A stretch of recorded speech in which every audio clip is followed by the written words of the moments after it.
Before watching, don't forget to subscribe and hit the notification bell so you don't miss our new videos. Enjoy the show! On a foggy evening, with a light drizzle falling, 6-year-old Katie was sent outside to play. But she didn't want to go out. The playground was empty, all the kids had been called home, and it was chilly. So, she decided to stay in the hallway of her old 3-story apartment building, where she lived with her Aunt Nancy. The neighbors were all back in their apartments, voices and the hum of TVs drifted through the doors. But Katie's place was quiet. Aunt Nancy had a visitor again, a strange old woman dressed in black. Whenever she came, Katie was sent out. Katie brought her favorite teddy bear along and softly sang to it, just like her mom used to when tucking her in. She didn't understand why her mom was gone, whether she left or went somewhere far away. A girl at daycare, Marina, said her mom had passed away, but Katie didn't believe it. Old people die, not young, beautiful moms like hers. After her mom was gone, Aunt Nancy, her mom's sister, and her husband, Uncle Alex, took her in. But Uncle Alex left for a job far away, and Aunt Nancy got sick. Katie didn't know what was wrong, but her aunt often cried, saying she'd soon share her sister's fate. Those words confused Katie. Then the woman in black started coming, who the neighbors whispered was a healer treating Aunt Nancy. Whenever she showed up, Katie was sent out. So, there she was, sitting on a wide windowsill in the hallway, cradling her teddy bear. Her mom once told her, "Love this bear, sweetheart, it'll help you through tough times." And Katie did love it, it reminded her of her mom, warm, soft, with kind, beady eyes. It was her most precious possession, next to her memories of her mom. Huddled on the sill, Katie leaned against the cold wall, hugging her bear for warmth. Suddenly, a chill ran through her. Maybe someone opened the building's door, but why didn't the old spring creak? The cold grew stronger, and then she saw someone climbing the stairs, a tall, strange man, like someone from a scary grown-up movie. He wore a long coat and a hood, moving silently, almost floating. Katie stared but wasn't afraid. He stopped by the window and looked at her with a still, pale face. "What are you doing here?" he asked. She explained she was waiting for the woman in black to leave so she could go home. "Where's your mom?" he asked. "She's gone far away," Katie said. "I live with Aunt Nancy, but she's sick."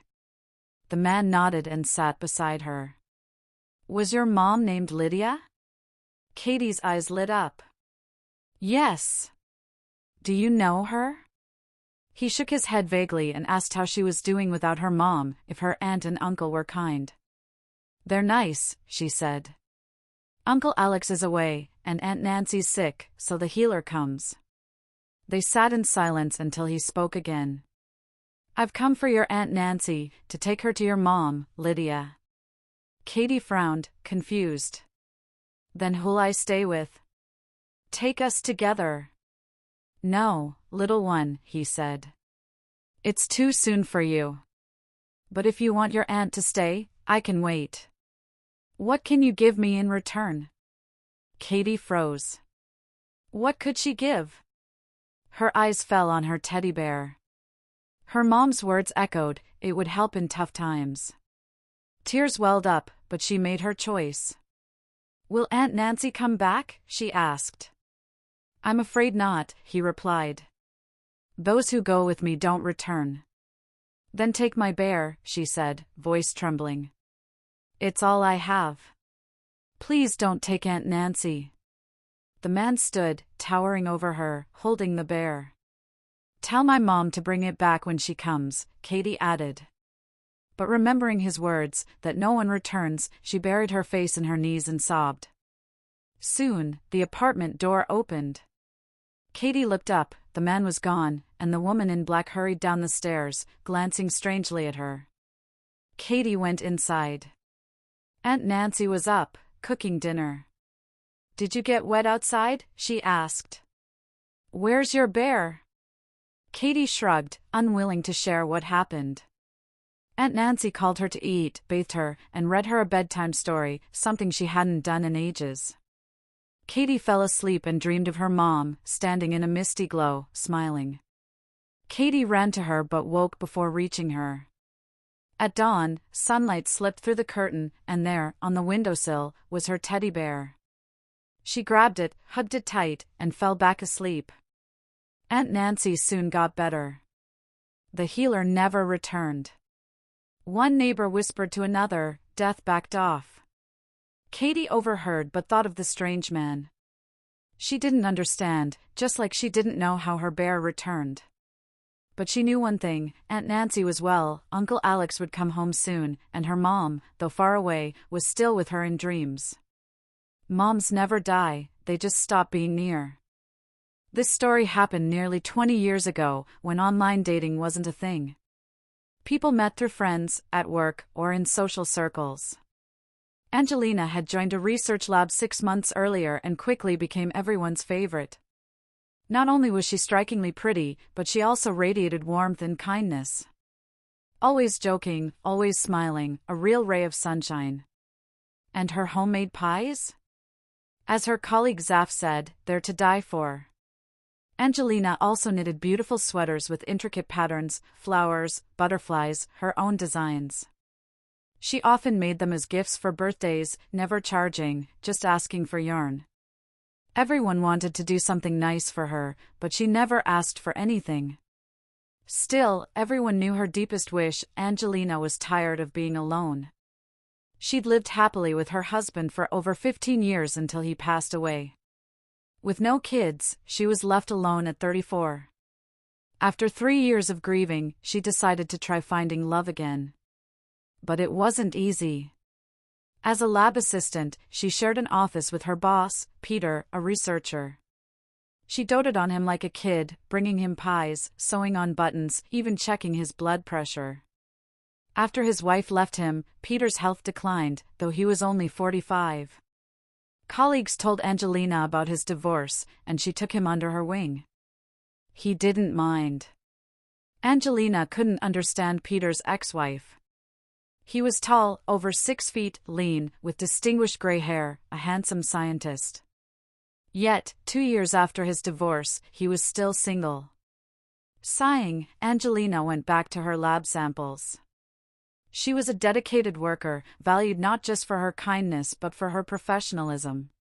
The lab gave her the highest pay grade, promised a promotion, and even ordered custom lab coats for her petite frame. Barely 5 feet tall, she swam in standard ones. Life was good, but if she could meet someone special, she'd be truly happy. One day, in the cafeteria, Angelina ran into her friend Gail from the safety department. They rarely crossed paths since the company was huge, with thousands of employees. "It's been forever," Gail said, laughing. "When did we last see each other?" "A year?" "More like 8 months," Angelina smiled. They grabbed lunch together. As they walked back, Gail said, "I know a great guy, divorced, with a nearly grown son, 16 or 17. He's looking for someone warm, domestic, who loves cooking, not partying. Someone like you. He works here somewhere. I'll track him down and call you." A few days later, Angelina got ready for a date. The man would be waiting outside a nearby cafe, holding a red rose.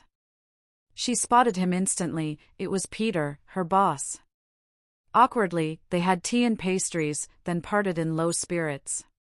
On Monday, Peter asked Zaf to reassign Angelina to another engineer, saying he couldn't work with her anymore. "Thanks a lot, Gail," Angelina fumed. "You didn't know we worked together, fine. But you knew what he looks like, and what I look like. Did you think how we'd look as a couple?" Gail was surprised. Peter said looks don't matter to him, just character and good pies. 5 years later, Peter retired with a pension and left the company, still single. Angelina kept working, laughing, baking pies, and knitting sweaters. She adopted a cat and says she's content. She's done with dating. Thank you for watching. Share your thoughts in the comments, like, and subscribe to support our channel. See you next time. Welcome to Real Stories. We share touching and engaging life stories daily. Subscribe and hit the bell to stay updated. Enjoy the show! Little Natasha, pretty as a doll, ran into the courtyard to show off her new dress to her friends. Her mom had sewn it to celebrate Natasha's perfect grades in first grade. Made of soft corduroy, almost velvety, with a white crocheted collar from her grandma, the dress was Natasha's pride. But her friends weren't around. Instead, she found two neighbors on a bench, Aunt Zoe and Grandma Faye, old and gray-haired. "What a lovely dress, Natasha!" Zoe exclaimed. "Did your mom buy it?" "No, she made it," Natasha said. "It's corduroy." Zoe whispered to Faye, "Corduroy, not velvet, cheap stuff, saving on the kids." Natasha overheard, and Faye, pursing her lips, called her over to fix her collar. "Beautiful dress, sweetie. Don't get it dirty." Natasha gave a sad smile. Zoe grabbed her hand. "When you grow up, you'll be friends with my grandson, Eli. He'll protect you." "Protect me from who?" Natasha asked. "Maybe your dad. Doesn't he yell at you?" "No," Natasha said, surprised. "Why would he?" Zoe let go and turned to Faye. "He's hard on her, I know it. Her mom, Olga, married him after dating my son, Mike. He was a gem, but she chose that guy. Now he makes their life miserable." Faye frowned. "What makes you say that? They seem fine. I've never heard them fight. Kids need discipline sometimes." "I saw him with a suitcase 2 days ago," Zoe said. "Olga must have kicked him out.